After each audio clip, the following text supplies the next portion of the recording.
Olá, hoje a nossa coluna vai trazer quais são as características de um bom professor.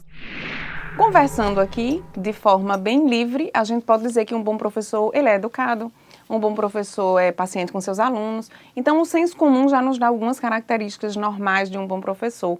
Mas para não ficar nas nossas palavras, você sabe que eu sempre procuro alguma coisa a mais para acrescentar. Eu fui atrás de 2 professores em países e épocas diferentes que pudessem dar características para a gente de um bom professor. Então, existe um professor chamado Gilbert Ryle. Eu li um livro dele, escrito em 1950, chamado A Arte de Ensinar. Quem quiser, uma boa leitura. E nesse livro, o professor Gilbert, ele dá algumas definições, algumas características, lembrando que é de 1950. Ele diz que um bom professor, ele precisa gostar e entender muito bem sobre sua matéria, sobre seu conteúdo, para poder lecionar. E ele precisa gostar dos alunos, ele precisa gostar da interação com os alunos, conhecer os seus alunos para poder, então, passar aquele conhecimento para ele. Isso foi dito em 1950. 74 anos depois, eu peguei um professor contemporâneo, o professor Marcos Meyer. Ele está no YouTube, é um professor, ele é mestre em educação, professor de matemática, é psicólogo, ele é do Paraná. E ele dá 3 características para um bom professor. Ele diz que o professor precisa ter uma boa didática, e aí é um ponto de interseção com o Gilbert, porque quando o professor gosta de sua disciplina e sabe passar, é a didática.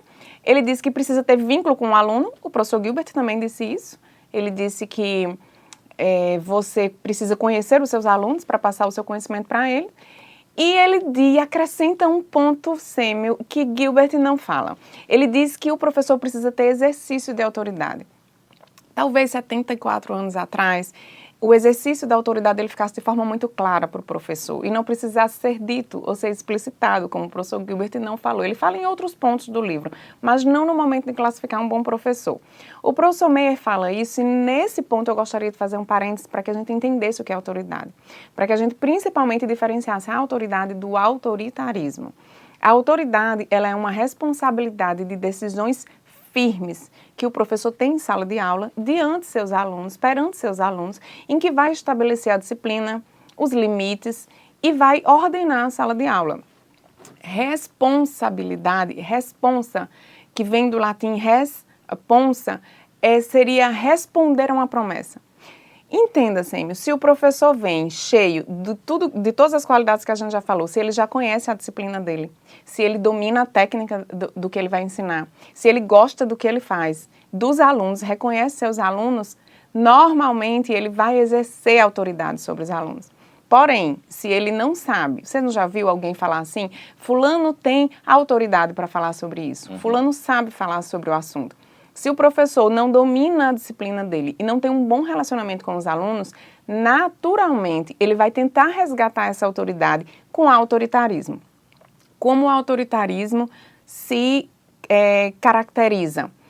Ele vai ser agressivo, ele vai gritar com os alunos, ele vai ser indelicado, ele vai ser intransigente, mal educado.